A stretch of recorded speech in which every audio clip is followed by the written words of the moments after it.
بسم اللہ الرحمن الرحیم۔ اللہ کے نام سے شروع جو نہایت مہربان ہمیشہ رحم فرمانے والا ہے۔ ہمارا آج کا سبق سورۃ فرقان کا تعارف ہے۔ سورۃ فرقان یہ سورت مکہ مکرمہ میں نازل ہوئی تھی اور اس کا بنیادی مقصد اسلام کے بنیادی عقائد کا اثبات اور ان کے بارے میں کفار مکہ کے مختلف اعتراضات کا جواب دینا ہے۔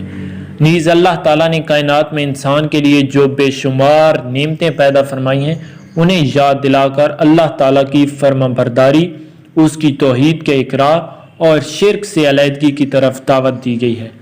سورت کے آخر میں اللہ تعالیٰ کے نیک بندوں کی خصوصیات بیان فرمائی گئی ہیں اور ان کے صلے میں اللہ تعالیٰ نے ان کے لیے آخرت میں جو اجر و ثواب رکھا ہے اس کا بیان فرمایا گیا ہے۔